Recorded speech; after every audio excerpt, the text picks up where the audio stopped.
I accidentally ended up in what's been called the world's most dangerous city. And no, this wasn't some planned adventure or a dare. It was a mistake, a huge misunderstanding that turned into the most intense and eye-opening journey of my life.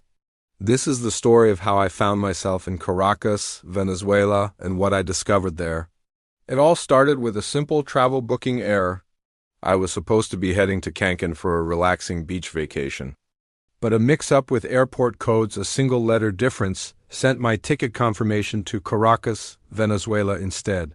By the time I realized the mistake, it was too late. The flight was non-refundable, and my budget was tight.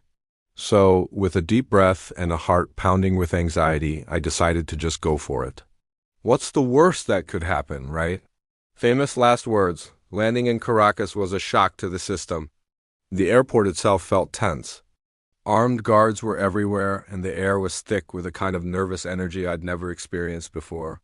I had read the travel advisories, the headlines, the statistics, but reading about danger and feeling it seep into your bones are two very different things. My plan was simple: keep a low profile, trust no one, and get through the week. Finding my way from the airport to the city was my first real test. The official taxis were notoriously expensive, and I'd been warned about unofficial ones.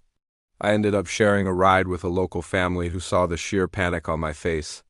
They were my first glimpse into the real Venezuela, not the one from the news, but a place filled with warm, resilient people. They didn't speak much English, and my Spanish was rusty, but kindness is a universal language.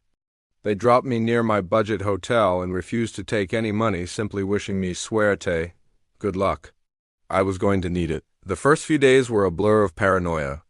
I stayed inside my small hotel room, living off snacks I brought from home. I was too scared to explore. Every sound from the street below sounded like a threat. I watched the city from my window, a sprawling metropolis nestled in a valley, beautiful and intimidating all at once. The contrast was jarring. How could a place that looked so picturesque from a distance be so feared up close? I felt like a prisoner in my own self-imposed cage. But you can't stay hidden forever. Loneliness and hunger eventually pushed me out the door. My first solo venture was just to a small arepa stand a block away. Ordering food felt like a monumental achievement. The woman running the stand, Maria, smiled at my broken Spanish. The arepa was incredibly crispy on the outside, soft and steaming on the inside. It was more than just food. It was a small taste of normalcy, a moment of connection in a city that felt so disconnected from my reality. That small act of bravery opened a door. I started taking short, calculated walks. I discovered a city that was alive, vibrant, and full of contradictions. Yes, there were long lines for basic goods, crumbling infrastructure, and a constant undercurrent of tension. But there was also art, music, and an incredible will to live. I saw people dancing in a public square, children playing soccer with a makeshift ball, and artists painting murals that screamed with color and emotion. One afternoon I stumbled upon a local market. It was chaotic and overwhelming, but also fascinating.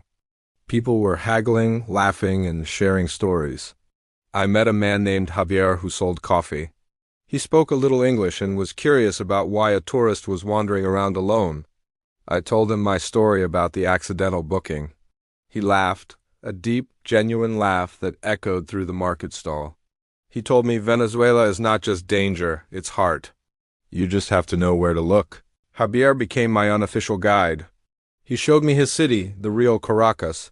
He took me to hidden viewpoints overlooking the valley, introduced me to his friends, and shared countless cups of his amazing coffee. He taught me the street smarts I desperately needed, which areas to avoid, what time to be off the streets, how to carry myself with confidence. He explained the complexities of the country's situation without bitterness, but with a deep sense of patriotism and hope for a better future. Through Javier, I saw the incredible resilience of the Venezuelan people. They face daily struggles that I can't even imagine: hyperinflation, food shortages, political instability, yet they find ways to celebrate life. I was invited to a family gathering, a barbecue on a rooftop. There was music, dancing, and so much food, all shared generously.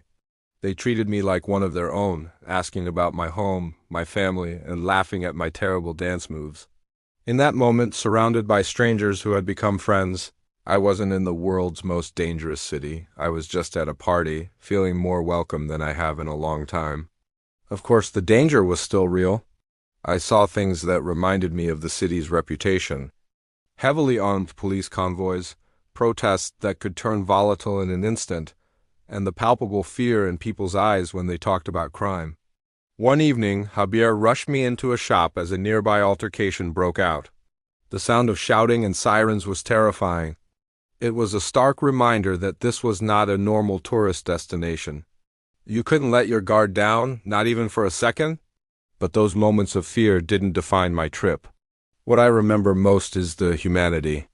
The mother who shared her ride with me, Maria and her life-changing arepas, and Javier, who showed me that behind the scary headlines are millions of good people just trying to live their lives with dignity and joy. They are not their government. They are not the crime statistics. They are individuals with stories, hopes, and an unbreakable spirit. Leaving Caracas was bittersweet. I felt a strange mix of relief and sadness. As my plane took off, I looked down at the city lights twinkling in the valley. It no longer looked intimidating. It looked like a place full of memories, a place that had taught me a profound lesson about fear, humanity, and the importance of looking beyond the surface.